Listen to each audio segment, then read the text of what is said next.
I really want to find out about your thoughts about the whole fake news, because I have to say, when I listen to the news and I hear President Trump or even on CNN talk about the concept of fake news, which has come up a lot. Yeah, a lot. Oh my gosh. So I have absolutely two questions really.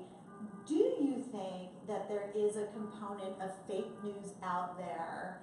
And if so, how can we as the American public really be smart for ourselves and get news that is based on truth and perhaps more objective truth? That's a great question. I mean, I think, first of all, it's funny, as a journalist, the phrase fake news, we never used to even think about it up until a few months ago, and now it's like, you know. President Trump definitely talks about that. Yeah, now it's like dog and cat, and third word should be fake news. And if you're coming to America, here's the words. Right.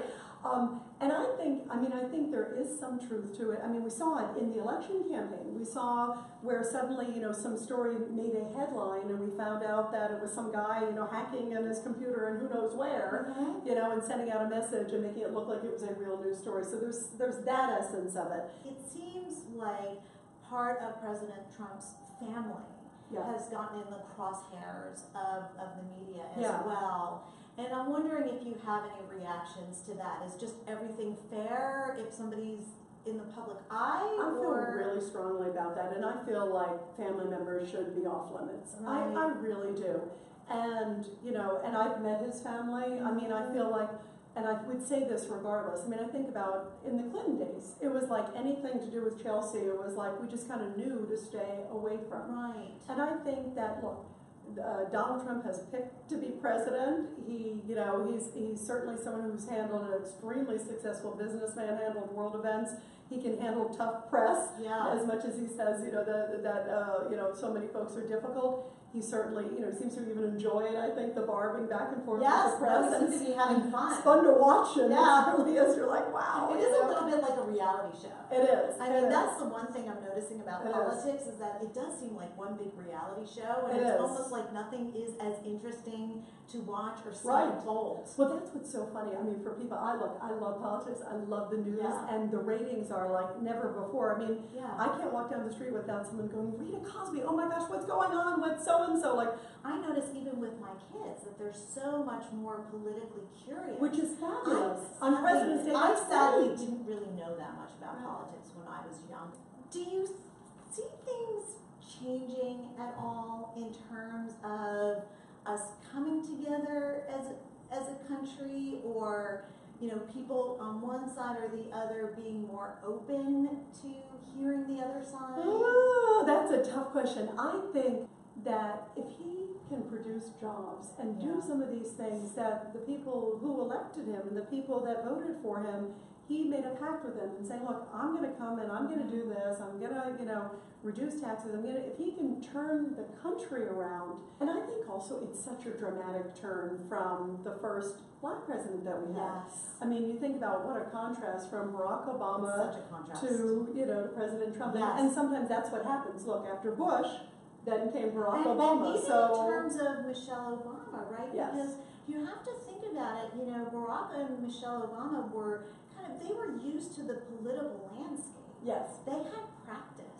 So it's very different when you come in and you've had experience versus two people really who are new to the political scene. And a lot of people around them.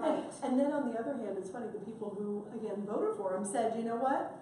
This is what we want. We want somebody who can kind of blow up the system and blow up Washington. Here's a question. Do you think that we have here from our Facebook friends, do you think it's a bad thing if President Trump has a friendship with Putin?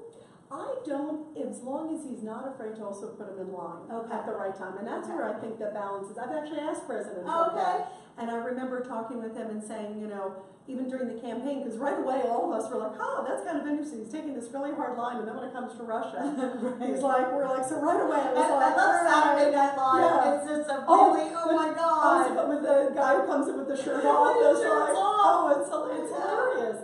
I think that's what we need. I think we need laughter. Yeah, we need a little more of that. Laugh at ourselves politically. We need a little more of that. We all pursue what we feel is important. Yes. You know, and when I advise, and I say this all the time, Rita, that, you know, I have patients who are independent, Republican, and Democratic. I want them all to be happy in their lives. Yes, absolutely. And I advise all of them that if they feel something is really important, they find a way to align themselves with a group, so that they can, you know, be an activist in their own kind of way. And I just want to, as we're coming to a close, just where can people find you? What exciting things are you working on? And don't forget The Quiet Hero, which is still out and a New York Times bestseller and a passion project for you, and a very exciting book and powerful.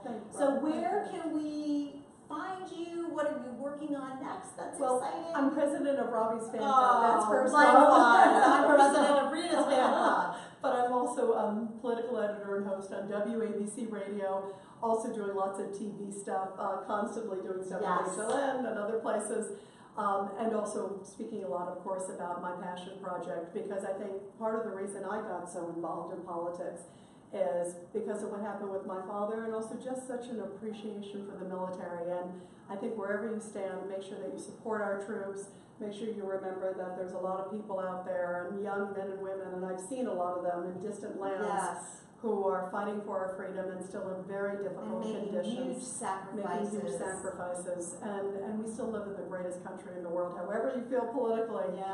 This is such a great country, and certainly worth defending and worth standing up for. So to me, it's been great being here, especially how perfect I'm president. Oh my God, she's the new political editor. Did you ever imagine Robi would be such a political expert? I love it. I don't think anybody wants me as a political editor. You did a pretty good job. Stick to my day job. I might be the psychologist after covering the presidential race. But I'll tell you where my training as a therapist really comes in, is that I can appreciate all sides. Yes. I really can. It's just like any patient who walks into my office, you have to be able to appreciate where every single person comes from. Absolutely. So I feel that that does work to my advantage, but I'm going to leave the political editing to you, or being an editor and reporting and editing. It's certainly not boring, that's for sure. To you, and we'll continue to watch and listen, and thank you so much for joining us on this special weekend. We're so happy to have you with us, and we'll see you next week talking about another exciting topic.